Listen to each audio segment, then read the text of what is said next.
HMA, the Historic Motoring Awards. Yes, indeed. So tell us about the posters you have done this year. So this year I've been, I'm very proud to have painted all the posters. I mean, this event has been a long-running thing since the 1950s, and they used to have an artist to do each kind of aspect of the event. But in the last few years, I've been very kindly chosen to do all of the posters. So this year we have the main concours poster, the Tour d'Elegance poster, the tour was on yesterday, and the Retro Auto, which is where we're here today. But the concours poster, so it features Maserati A6 GTS. This is a thrower-bodied Spider owned by Jonathan Seagal, and this is one of two cars, I think. I mean, it's a stunning car with the sort of two-tone paintwork. And you saw the car yesterday, well, both cars in fact, and they are just amazing. They're very small, they're petite, but absolutely stunning. In fact, the red one also belongs to him, I guess. The red one also belongs to him, so it's a coupe, and just an incredible car. It's a different alternative to some of the more exotic Ferraris.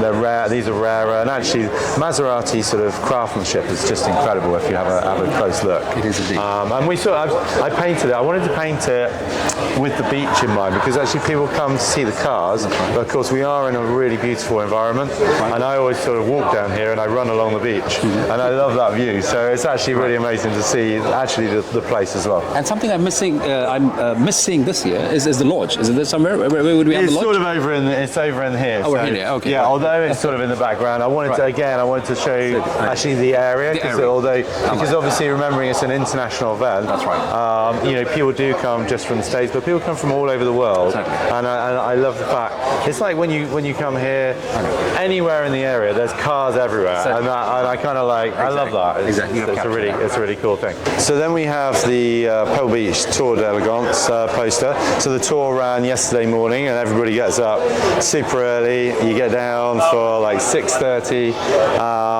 and the cars. It's really exciting because the cars that you see them moving, obviously, you get them all ready, and they're also getting revved up. They're all getting revved up, so you can hear them, you can feel the excitement, and it's a great chance to sort of get up close before the crowds on the Sunday. You get to do that at the dawn patrol really early, but it's great. And obviously we've not seen what's on show yet. They kept it a secret, so you get to see them for the first time. So super excited. So the Packard is cool because I'm really into sort of vintage pre-war cars, but I don't know a huge amount about the sort of American side of things, and so it's really exciting sort of showing this kind of era of car compared to some of the others. I mean, before this car was made, everyone was kind of traveling around by horse and cart, so although it may seem quite backwards now, it was like a spaceship then, and it's still super exhilarating. When you ride in a vintage car, I used to have a 1930 Riley, and even at 20 miles an hour it feels like 100, and so I kind of like it's fantastic, and I wanted to sort of show the beauty of the tour that they take on here, and the 125th anniversary Packard. Yes, absolutely, yeah, and they're just stunning cars, and it's a big car. It's really cool. This is something that I think Pebble Beach are trying to do. They're trying to move forward a little bit with some more modern cars. I mean, in my eyes, this is kind of a modern car, but it's actually 50 years old. It still looks futuristic. It's incredible. When they said I was going to paint it, I was so excited because it is like a spaceship. It's got so many sort of unique details, as has the Aston Martin Bulldog. I mean, they both look completely unique. I wanted to do the rear view because you've got these crazy sort of rear lights, which, I mean, it just looks like a science fiction movie, sort of all rolled into a car. So, and I kind of shown them coming down towards the show field, sort of bringing the sort of more modern sort of things, cars coming to the event. Because we have some 90s cars here this year, the BPR class. Yeah, exactly. So this is kind of moving into that, but I'm super excited. I mean, I saw some of them lining up for the tour, but I cannot wait to see all the cars on the Sunday, and this is sort of the pinnacle of them, perhaps. And the Bulldog's crazy, and so it will be fantastic to see. Talk to us something about the work that you've done recently in the Oberoi. That's the Indian connection, the channel is Indian, so Yes. tell us something about the overall. Yeah, How did you so- like the journey as well? You were there, right? Oh yeah, fantastic. I mean, we went in November actually before the event to have a look at the venue. Took my family and we sort of had an amazing tour, and just blown away by India and blown away by the hotel, the Oberoi itself. I mean, the service and everything's amazing. Yeah, exactly. So then I went back for the event itself in February, and I have to say, I mean, quite a few of the guys came from Pebble Beach, like Sandra, the chairman of Pebble Beach, and some of the drivers, Joachim Mass and Jackie X, and it was, we were all blown away. We were all blown away because the sights and the sounds of being there. Yeah, I mean, just like when the sun's going down in the evening, the parrots flying, the sounds, and the collection of cars, and it was really, really special. And the hospitality. The hospitality is insane. We were all, we were blown away. Genuinely, we were blown away. And so, I really hope it comes back. And I'm really looking forward to the next one. Fantastic. So could you talk about the process that you have for painting these posters?